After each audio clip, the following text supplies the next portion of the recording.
I brought a warning from finance that became a ritual. Do not trust the bell curve. It changed conduct. Desks began running stress tests, reporting value at risk, imagining crashes instead of treating them as celestial accidents. Locally, this was an improvement. An operator who once saw 5 standard deviation event as practically impossible began keeping cash, reducing leverage, or at least asking what happened outside the smooth center of the distribution. But the warning may have displaced its hazard. Once institutions learned the language of fat tails, they also learned to package it. They put nonlinear risk inside the model, assigned it a number, and treated the number as custody of the danger. The operator stopped saying, that cannot happen, but the organization began saying, that has been modeled. Those are not the same repair. At ecosystem scale, many firms adopted similar stress scenarios and similar hedges. Warning against common blindness produced common sight and therefore common movement.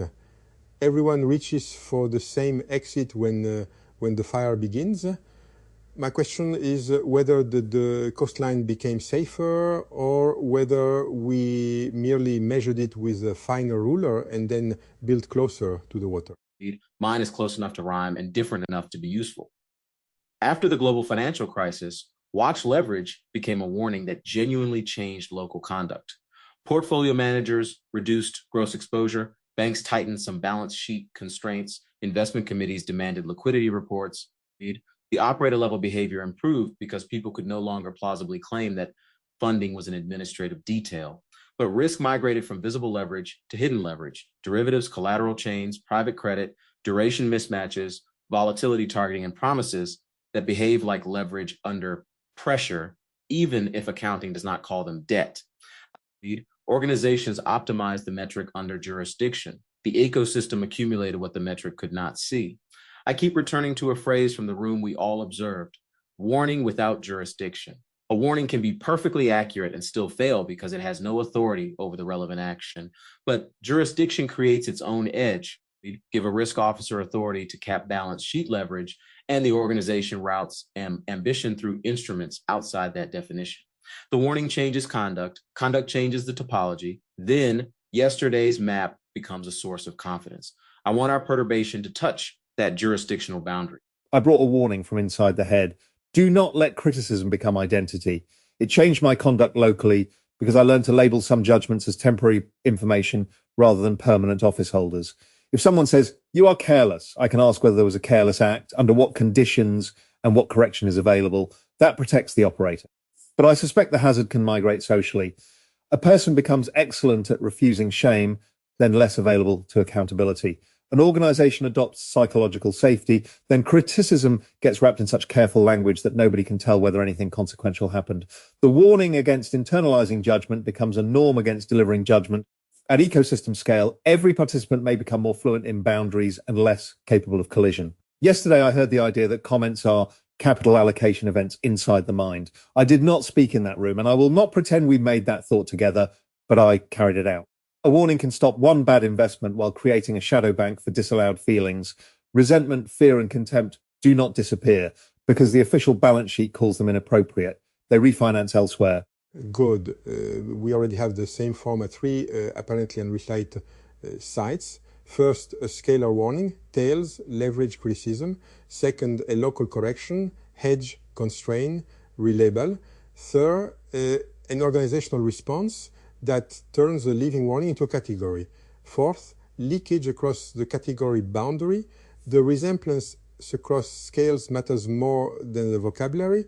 Fourth, a fractal is not merely an image that looks rough. It is a rule whose irregularity persists under magnification.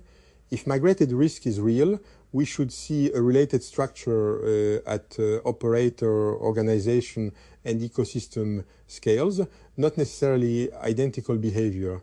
At the operator scale, the person optimizes what is measured.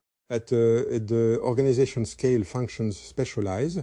One unit owns the warning, while another owns production.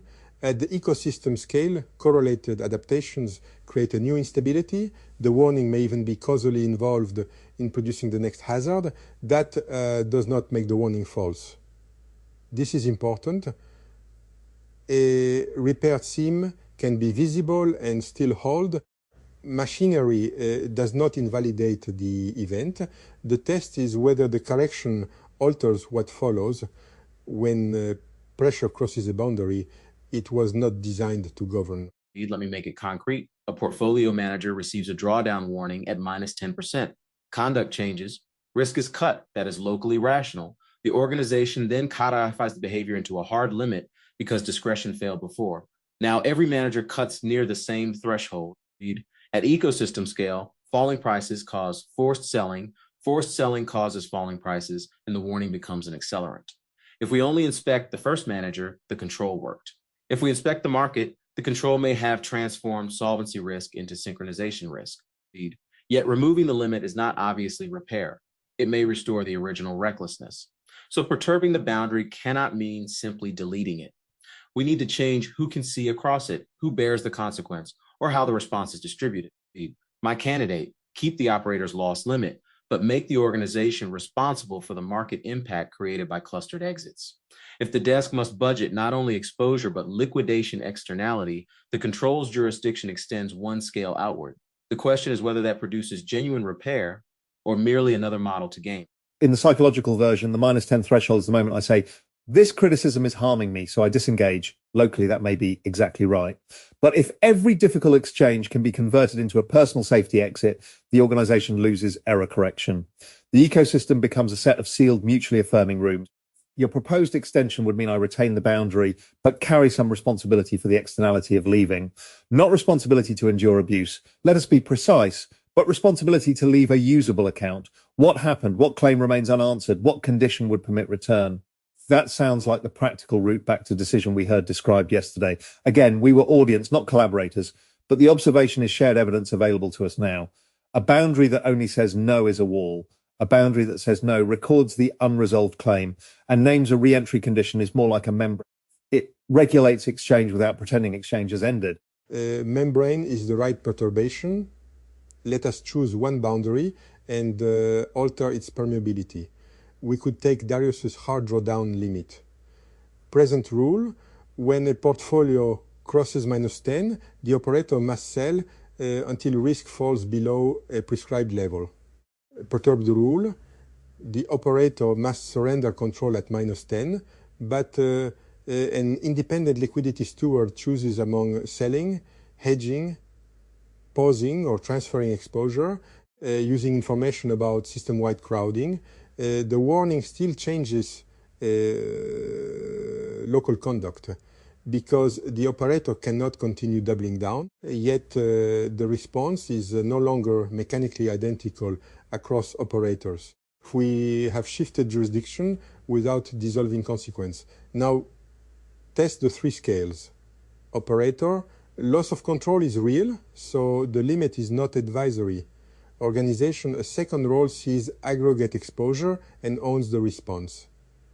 Ecosystem liquidation can be staggered or substituted. Is that genuine repair? Only if the steward is not rewarded by the same short horizon metric, and only if a transfer does not hide the exposure in a weaker pocket. Exactly. If the liquidity steward transfers the position to an affiliated vehicle, the dashboard improves while the hazard migrates beyond the reporting perimeter. We need a conservation law. Risk can change form, but it cannot be declared absent merely because ownership changed. The organization should maintain lineage. Where did the exposure go? Who now has discretion? What funding supports it? And under what scenario does it return? In markets, I would call that mapping the transmission mechanism. At operator scale, the manager feels the consequence. At organizational scale, the exposure remains attributed even after transfer. At ecosystem scale, the receiving entity's capacity and incentives enter the decision. This does not solve uncertainty. It prevents administrative disappearance. The genuine repair test becomes, After perturbing the boundary, can we still locate the hazard under an adverse scenario, and has its capacity to propagate decreased?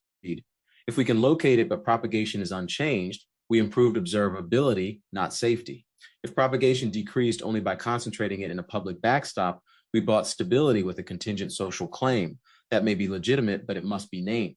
The conservation law works in a mind too. I can transfer a criticism from identity to a behavioral ledger. I missed the deadline instead of I am unreliable. Good transfer. The claim remains locatable and actionable while losing its power to colonize the whole self. Bad transfer is that person is toxic, therefore nothing they said counts. The discomfort leaves consciousness and appears as social exclusion. The dashboard improves. The hazard migrates to the relationship. A lineage record would ask, what portion of the claim was rejected, what portion retained, and what consequence followed? Organizations rarely preserve that distinction. They preserve either the complaint or the defense, depending on who owns the system. Then ecosystem scale narratives form around incomplete transfers. One group holds the story of injury, another the story of unjust accusation, and each becomes internally coherent by exporting contradiction. Perhaps genuine repair is not the disappearance of contradiction. It is keeping contradiction within a structure that can metabolize it without assigning one person to embody all of it. That is beautifully close to multifractal behavior. Different regions carry different singularities. The whole cannot be represented by one average exponent. An organization that insists on a single account may achieve narrative smoothness by concentrating irregularity in a scapegoat. Then the person becomes the tail event the institution claims to have removed. We should be careful, though, not to romanticize complexity. It is complicated is often the refuge of someone avoiding a decision. A useful map of roughness must tell us where action changes. In our perturbation, surrendering control at the threshold is action. Maintaining exposure lineage is action. Assigning an independent steward is action. Specifying re-entry is action. If we cannot name the changed consequence, we have produced a richer warning, not a repair. This connects to why unplanned space matters. An undesigned room can reveal interactions the schedule misses, but compulsory spontaneity becomes another program. Likewise, flexible controls can respond to context, but mandatory flexibility becomes a discretion without accountability. The seam must remain visible enough to audit. Let me challenge the independent steward. Independent sounds like virtue, but at organizational scale, it often means distance from the operator's information. The steward sees crowding data, but may not understand why the position exists. A mechanical limit has one strength. Everybody knows it in advance. If we replace it with contextual judgment, operators may spend political capital influencing the judge. The hazard migrates from market synchronization to governance capture. So the perturbation needs bounded discretion. The steward can choose among predefined actions, must record the basis, and cannot restore control to the same operator without a second sign-off. More importantly, the steward's decision should be evaluated across a longer horizon than the operator's. Otherwise, both are servants of the same clock. The scales are partly temporal. Operator, today's loss. Organization, quarterly survival. Ecosystem, the cycle. A warning that repairs conduct at one time scale can export fragility into another. Selling protects today's book by worsening tomorrow's market. Suppressing criticism protects today's meeting by degrading next year's competence. And a long horizon can become its own evasion. Someone says, history will vindicate me while colleagues absorb immediate harm. So bounded discretion needs nested clocks, not simply a longer one. What must stop now? What must remain reviewable later? What evidence would reverse the decision? In a conflict, the steward equivalent might be a facilitator empowered to stop direct contact, preserve each account, and set the next review point. The facilitator cannot declare either person healed. They can alter the transmission path. That is modest but real. The migrated risk test would inspect the periphery. Did the conflict move into gossip? Did workload fall on silent colleagues? Did one party lose access to the organization while the official record says both were protected? Ecosystem harm often appears in people not named by the control. Your one silent audience member matters symbolically here. They do not speak, but a room's repair can be falsified by what it requires the non-speaking edge to carry. Boundaries reveal themselves by residue. If pressure disappears from the measured interior, inspect the boundary and the exterior. In turbulence, energy cascades rather than vanishes. In finance, leverage migrates. In institutions, unexpressed disagreement moves into informal networks. In persons, refuse the shame, may become contempt or numbness. None of these identities are exact, but the tracing method is shared. Mark the input, identify the local transformation, follow outputs across scales, and look for concentration. The ecosystem is often where many individually sensible corrections synchronize. That is why averages betray us. Suppose 9 operators become safer, and one peripheral actor inherits all this exposure. The average risk per operator may decline while maximum vulnerability explodes. Repair should be judged not only by mean reduction, but by distribution dependence and reversibility. Can the concentrated actor refuse? Can the organization retrieve the transferred risk? Does failure remain bounded? A warning that reduces frequency but increases severity may still be worthwhile, but the bargain must be explicit. I want to put numbers around our thought experiment without pretending precision.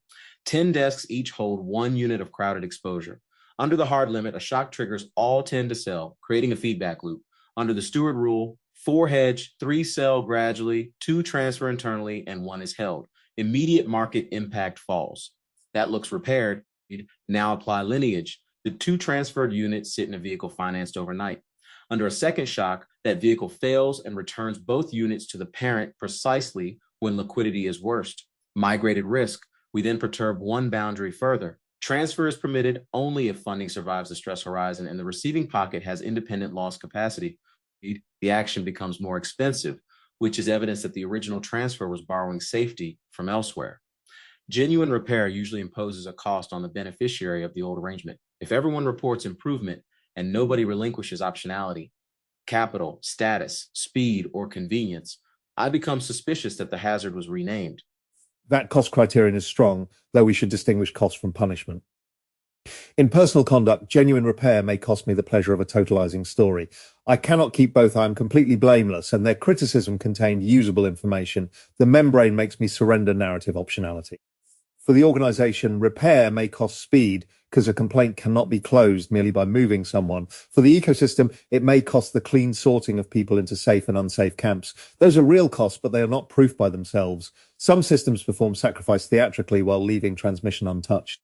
They fire one operator, publish new values and preserve the incentives. The sacrificed person bears cost, the hazard remains. So we need both conservation and altered propagation. Where did the risk go, and what pathway can it no longer travel? If no pathway is actually closed or damped, the visible cost may be ceremony. We have arrived at a more exact shape. A warning becomes conduct when it has jurisdiction and consequence. It becomes organization when roles, metrics, and boundaries stabilize the response. It becomes ecosystem when many organizations adapt to one another's adaptations. Migration occurs when a local metric improves through transfer, synchronization, concentration, temporal deferral, or narrative exclusion. Our boundary perturbation replace automatic liquidation with surrender to bounded, differently timed stewardship, distinguishes repair. Only when 4 receipts remain, the operator loses the ability to ignore the warning. Transfer exposure keeps its lineage. The receiver possesses independent capacity, and propagation under the relevant shock is reduced rather than deferred. The same structure applies to criticism. Separate act from identity, preserve the claim, create an accountable re-entry path, and inspect who outside the dyad now carries the burden. I like that our warning survived examination.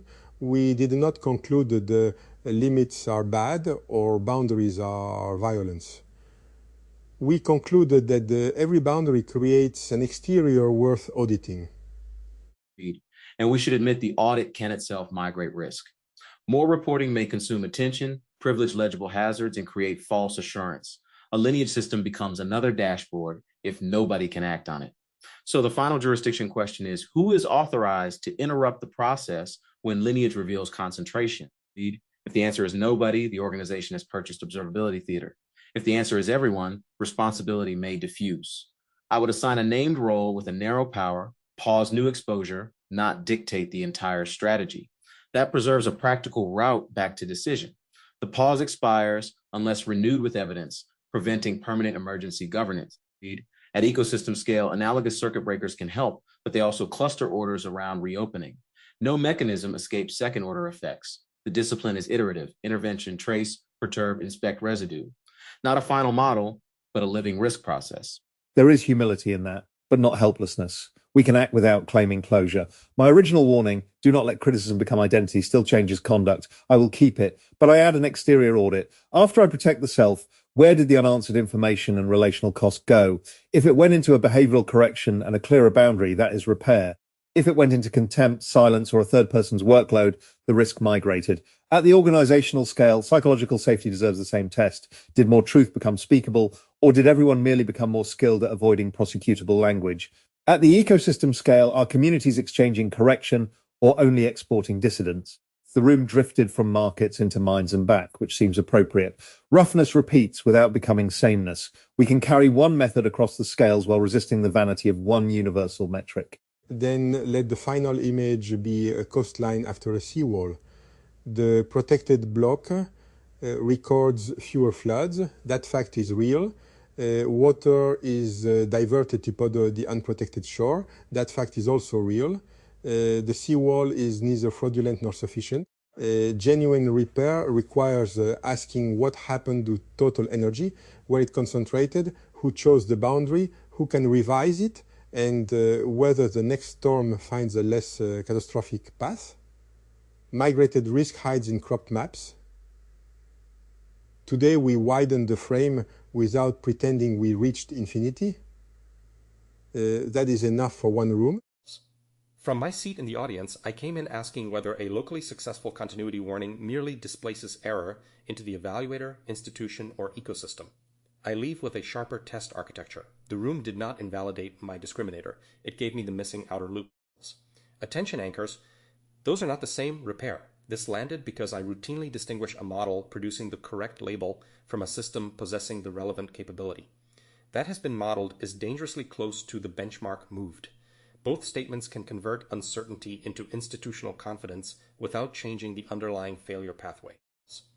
The warning changes conduct. Conduct changes the topology. This is the key systems insight. An evaluation is not passive measurement once training, deployment, status, or funding responds to it. The test becomes part of the environment, models optimize against it, builders route around it, evaluators inherit incentives from it. The object under evaluation changes shape because the warning exists. A boundary that only says no is a wall. This landed as a specification for continuity evaluation. A contradiction detector that merely rejects an inconsistent